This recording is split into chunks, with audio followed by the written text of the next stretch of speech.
이번 영상에서는 부모님이 정해주시는 직업을 절대 하면 안 되는 3가지 이유를 얘기해 보겠습니다.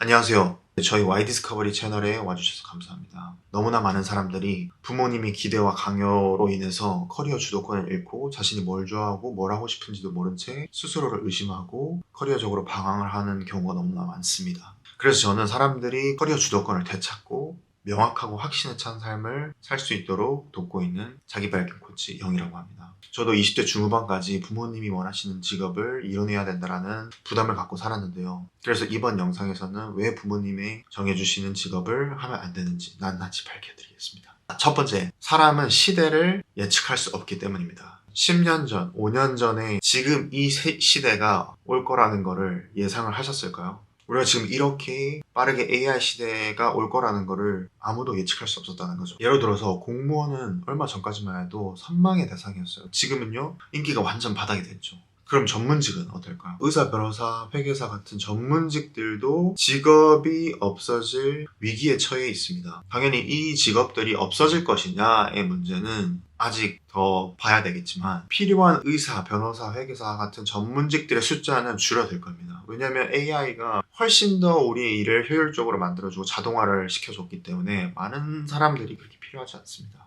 대기업 같은 경우도 똑같은 거죠. 대기업에 들어가면 기계 부품처럼 시키는 일을 하다가 필요 없어지면 해고를 당할 수 있습니다. 저처럼 말이죠. 저도 기계 부품처럼 시키는 일만 하다가 필요 없어지니까 정리해고를 당하더라고요. 그래서 저희 회사는 2년 전에 19,000명이라는 사람을 정리해고를 했습니다. 옛날 같은 경우는 타자를 빨리 치면 취업이 잘 됐거든요. 그래서 타자 학원이 있었어요. 근데 지금 보세요. 타자를 가르쳐주는 학원은 없습니다. 얼마 전까지만 해도 개발자가 굉장히 인기가 많았죠. 그래서 초등학생에게 코딩을 가르쳐주는 학원이 굉장히 붐을 일으켰죠. 그러다가 챗GPT가 나온 다음에 코딩을 안 해도 되는 시대가 올 수도 있다라는 말에, 그러면 챗GPT에 쓰는 질문 있죠. 그 프롬프트를 얼마나 잘 쓰냐가 중요하다고 해서 유튜브에 그런 강의가 굉장히 많이 나오고 있습니다. AI가 나오면서 엑셀조차도 자동화를 할 수 있고 데이터 분석마저도 자동화를 할 수 있는 그런 시대가 왔습니다. 이렇게 시대가 급격히 변하는 상황에서 트렌드에 맞춰서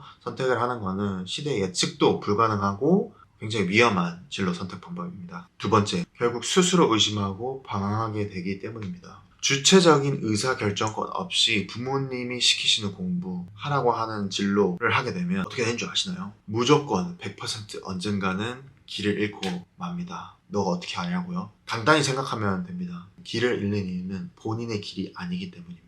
부모님 본인들이 하셨으면 행복한 길이었을 뿐이죠. 결국 남의 인생을 사는 건데 남의 인생을 살다 보면 나에 대해서 모릅니다. 내가 뭘 좋아하고 뭘 잘하는지, 뭘 하고 싶은지를, 뭘 중요하게 여기는지 모릅니다.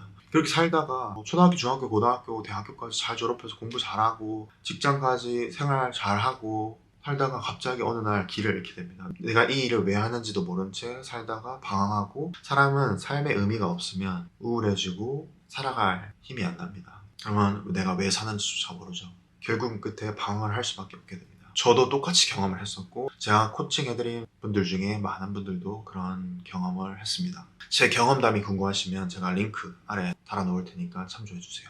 세 번째, 누구나 스스로 자신의 커리어를 선택할 권리가 있기 때문입니다. 주로 부모님들이 추천해주는 직업들은 전문직, 의사, 변호사나 사자 직업들이죠. 혹은 대기업입니다. 그것들은 먼저 돈 많이 벌고 남들이 알아주는 직업입니다. 돈 많이 벌고 남들이 인정해주는 직업을 하는 게 뭔가요? 좀 더 편안하게 살고 싶은 것도 있지만 내가 행복하려고 그런 거잖아요. 근데 돈을 많이 번다고 해서, 남들이 알아주는 직업을 한다 해서 행복한 게 절대 아닙니다. 너가 어떻게 아냐고요? 돈의 심리학이라는 책을 쓴 몰겐 하우즐이라는 저자가 이렇게 말했습니다. 경제적 자유가 행복을 갖다주지 않는다. 경제적 자유가 갖다주는 삶의 주도권이 행복을 갖다준다라고 합니다. 내가 회사에 묶여서 8시에 무조건 들어가서 5시에 나와야 되는 나의 하루하루 시간을 매일 뺏겨서 사는 게 아니라, 내가 자율성을 가지고 선택하고 주도할 때 인간은 행복감을 느낀대요. 이 영상을 보시는 분들 중에 본인이 성인인데도 여전히 부모님이 어릴 때 주셨던 기대, 강요, 압박 때문에 커리어 주도권을 잃으신 분들이 있다면 한번 생각해 보세요.